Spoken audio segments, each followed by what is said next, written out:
Namaste everyone and welcome to this session where we'll be covering poem-based RCs for Exeti. Now this is a very interesting and different area because not much theoretical frameworks have been developed so far for attempting questions that are based on poem or poem-based RC. So poem is a very different area और यहाँ पर how to approach such questions. So what I have done is I have solved all the previous year's poem-based questions again and try and identify certain standard guidelines that can help us crack questions quickly. Hopefully, using these guidelines, you'll be able to mark the correct answer relatively easily compared to really bothering too much about what typically the poem means. So let's straight away get to that part. So these are the three interesting laws that if you remember, although these are laws, these are just guidelines. Law सुनने में अच्छा लगता है इसलिए I've kept the title. But these are the three guidelines that you can follow. One is law of the bridge. Now what is bridge?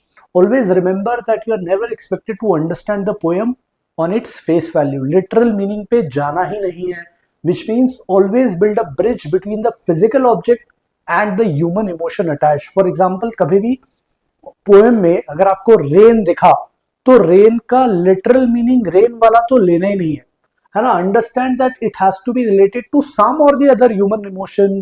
तो rain से शायद पानी बह रहा है, you can say कि the person is crying, God is crying, something like this. So understand that literal meaning पे जाना ही नहीं है. तो अगर कोई ऑप्शन मिलता है जो रेन को वेदर से क्रिएट करता है, that the author is probably enjoying the weather. No, author is not enjoying weather. वो रेन का कोई ना कोई बियॉन्ड द लिटरल मीनिंग कोई फिगरेटिव मीनिंग होगा. So just treat it just like Hindi में जिसको हम बोलते हैं कहावत या मुहावरे. Treat it and this is specifically from the perspective of poem based RCs for Exeti. In real life, certain poems may have some certain references to real objects as well. But जितने अभी तक poem based RC के question आए हैं Exeti में, they always typically tend to have a different meaning from the literal meaning. Second is the vibe. Trust the tone. If the poem feels dark or negative, immediately eliminate all positive options. So आप कुछ choice of words पे जाएं and try and identify क्या ये poem positive side पे लग रही है, क्या ये नेगेटिव साइड पे लग रही है, ये न्यूट्रल लग रही है. Choice of words. सो थोड़ा बहुत वोकैब की अंडरस्टैंडिंग इंपॉर्टेंट है and you should get the overall vibe as if I can use today's gen Z slang. तो वाइब क्या आ रही है, वाइब क्या हैप्पी आ रही है. अगर हैप्पी वाइब है तो सारे सैड वाले ऑप्शन से लिमिट कर देंगे, सैड वाली वाइब है तो सारे हैप्पी वाले ऑप्शन से लिमिट कर देंगे. And the last part which is true for in general lot of RC based questions, law of the umbrella which is cover the whole not the part. The correct essence, तो बहुत सारे essence based question आते हैं. Theme क्या है poem की, इस तरह के अगर क्वेश्चंस हैं तो please make sure that you choose something that covers the entire poem, not just few sentences. एक दो सेंटेंसेस पिक कर लिए, वहां से ऑप्शन प्लीज मत मार्क करना. Try and understand broadly what is getting covered in the poem and then try to mark the answer which is giving an overall picture rather than just focusing on certain objects or words or lines. With this, let's actually dive into two interesting questions on the same. So this is the question. I'll want you to pause the video, try this question on your own based on the guidelines that I've suggested, and then we'll discuss the answer. So I'm assuming now you have tried. So read the following poem and answer the questions that follow. I sought a soul in the sea and found a coral there. Beneath the foam for me, an ocean was all laid bare. Into my heart's night, along a narrow way, I groped, and lo, the light, an infinite land of day. This is the poem. अब बहुत honestly speaking पहली बार पढ़ के कुछ बहुत ज़्यादा समझ में आएगा नहीं. हमें अपना कॉन्सेप्ट यूज करना है कि किसी ना किसी चीज़ से रिलेट करना है. When you are trying to seek a soul in the sea, तो अंडरस्टैंड आप अगर लिटरल मीनिंग पे जाओगे तो व्हाट वुड इट मीन, आप समुद्र में आत्मा ढूंढ रहे हो भाई. Not really very clear as to what is it that we are searching. So we are searching something. So think of it this way that soul could be something. कुछ ना कुछ इमोशन से रिलेट करना है, कुछ part होगा. You are trying to search something, you are sought a soul and found a coral. तो वहां कोरल मिला, सोल तो नहीं मिली, कुछ और मिल गया. Something like this. Beneath the foam for me, an ocean was all laid bare.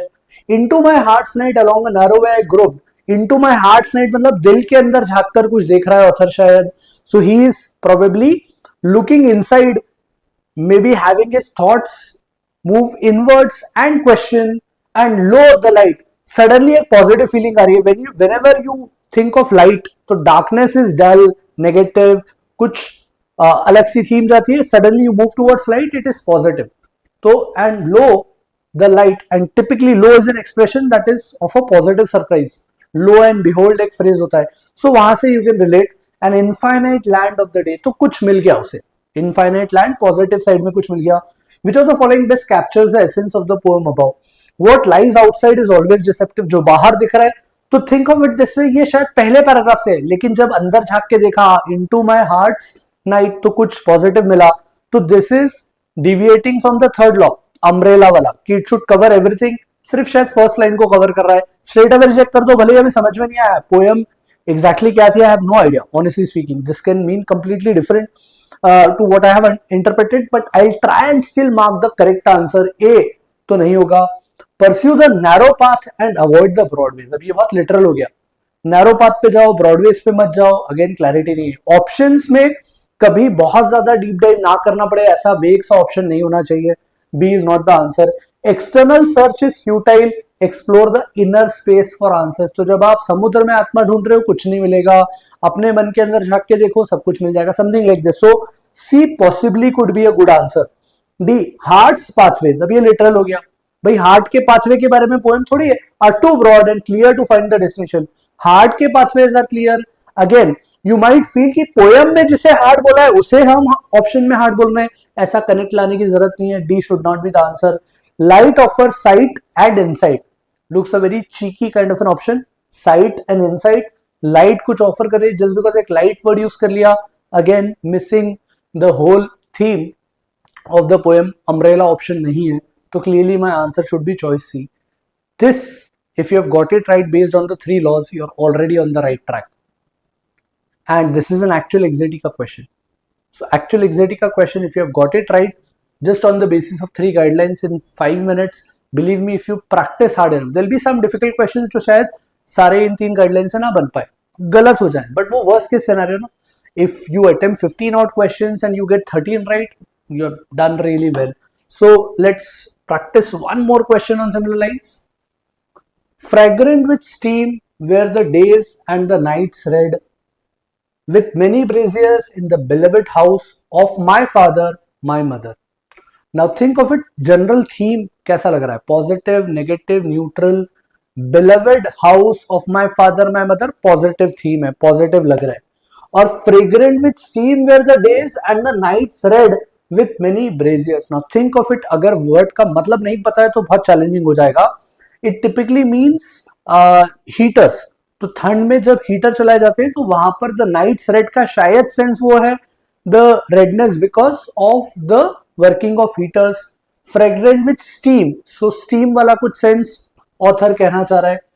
In the beloved house, beloved is a very positive word. बहुत प्यारा है वो घर. किसका? Of my father, my mother. Now एक और थोड़ा सा एसेंस समझने की कोशिश करते हैं. जब हम बोल रहे हैं my father, my mother, generally आप my parents बोल सकते हो, but poem is created to create that you can say rhetoric, create that kind of an impact जहां पे feelings निकल के आए. So when you say my father, my mother, आप जनरली बोल सकते थे my parents, but poem का तरीका ही यह है बात करने का कि जब आप my father बोल रहे हो तो अटैचमेंट ज्यादा दिखा रहे हो. You're talking about the love for the house and house of the lovely parents, father, mother. तो घर का माहौल है, कुछ ठंड का टाइम हो सकता है, हीटर्स की बात करिए, स्टीम की बात करिए. Which of the following options is the closest? The house was located in beautiful settings probably. ये क्या हो गया? लिटरल हो गया. भाई घर के डिस्क्रिप्शन के बारे में पोएम नहीं कि बहुत सुंदर घर था. And generally this is the takeaway that you are expected to have कि किसी भी चीज का डिस्क्रिप्शन की बहुत बढ़िया लेक था ऐसा कोई ऑप्शन मिल रहा है ना, तो वो ऑप्शन नहीं होगा. मूनलाइट लेक पे पड़ रही है तो बहुत अच्छा नाइट का सेटिंग बता रहे हैं, that will never be your option. तो A should not be your answer. The ancestral home was probably the most important house in the community. Community में सबसे important था, इसका कुछ सेंस नहीं निकल रहा. The poet fondly recalls a pleasant climate enjoyed day and night. Pleasant climate में my father, my mother, उनका beloved house वाला एंगल तो मिस हो गया. पहला वाला पार्ट may be possible, तो अगेन ऑप्शन जो क्रिएट करा है एग्जिटी ने, वो कैसे क्रिएट करा है, पार्ट ऑफ द पोएम के मीनिंग से क्लोज है। तो अगर आपने सी चूज करा है, you have been on the right track, but आपने वो अम्ब्रेला वाला पार्ट मिस कर दिया है। D, the poet misses the braziers and the steam, literal हो गया। क्या वो हीटर को मिस करेगा? नहीं, poet is not going to miss the heater, straight away D हटा दो।